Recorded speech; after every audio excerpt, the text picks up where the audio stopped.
What's good, people? Welcome back to my channel. It's Jem here, carrying on with the ScrumMaster Scrubs. This mistake was when I advised a team to hire a technical product owner. Yeah, all sorts of things that are wrong with this. 2010 probably, this was quite a short stint, but let's get back to the basics of, is there such a thing as a technical product owner? Why that could be a problem and how I saw it play out. In Scrum, there's no such thing as a technical product owner. You have a product owner. And the thinking behind this is that the product owner owns the what and the why, and the team own the how. So you've got a nice balance here of direction and vision and autonomy for the team. So they get to figure out how to solve problems or how to address opportunities.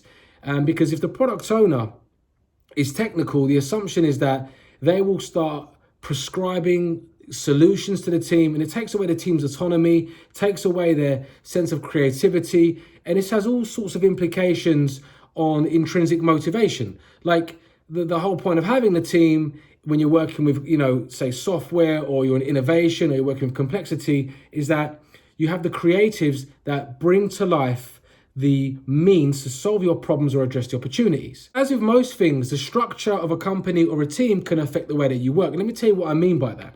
I'm going to have to use my terrible cake metaphor again. Imagine there is a product in your company which is going to be the good old Victoria sponge cake. I'm going to do it to you again. Bottom sponge, cream, jam, top sponge, icing, sugar. When all of these pieces go together, it becomes the product. Here's the deal though. The company I was working at, they were not producing Victoria sponge cake. They would sometimes sell jam or cream or just a sponge. What I'm trying to relate this to is there are teams whereby they are only creating things and they are providing it as a service internally to another team. Like, you see some teams that, they deal with APIs and they provide that thing, that entity as a service to another team. Okay. Now, whether you agree with it or disagree with it, that is something that happens in organizations. So this team that I joined, I very quickly noticed that they were making part of a cake and supplying it to somewhere else, and that's how they were getting paid internally.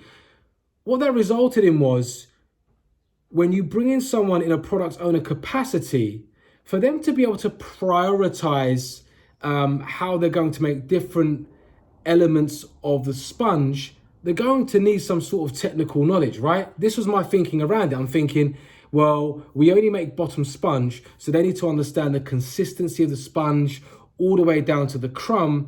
And that makes sense because they need to make decisions on how to prioritize stuff.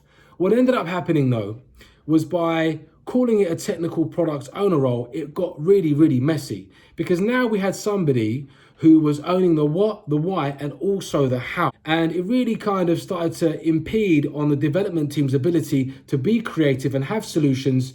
And instead they were being fed solutions, and that caused a lot of frustration and resentment at the end. It's like, yeah, we're task monkeys, we're just executing on what you want. And then there was frustration from the technical product owner because she was like, well, I'm not seeing much proactivity from these people 6 months on, or whatever. It was much shorter actually, sorry, 2 or 3 months on. What's wrong with them? Well, we've created a situation whereby we're feeding tasks to people just to be executed upon, as opposed to presenting problems and opportunities. So the mistake that I made was, I was like, yeah, let's hire a technical product owner because we're only doing a technical piece of it. So what should you do then if you're only working on an element of a product, or you're creating a service to be consumed by another team? I would say, if that's the vision, maybe don't use Scrum. I mean, I think Kanban's really good in terms of teams providing a service for another team. When we start taking concepts like product owner, whereby it's about the what and the why, someone having authority over the vision of the people, not owning the solutions, we start to muddy the water when we add the word technical to it. If your team is building a component and they want to stay there, it might make sense to not use Scrum. Perhaps just have a developer that can be responsible for prioritizing all the technical things that need to get done for the component and go from there. Okay, have you got a technical product owner role? What is the impact of it? It will be great to hear your stories. Please do like and subscribe, and I'll see you for another ScrumMaster Scrub very shortly. Thanks.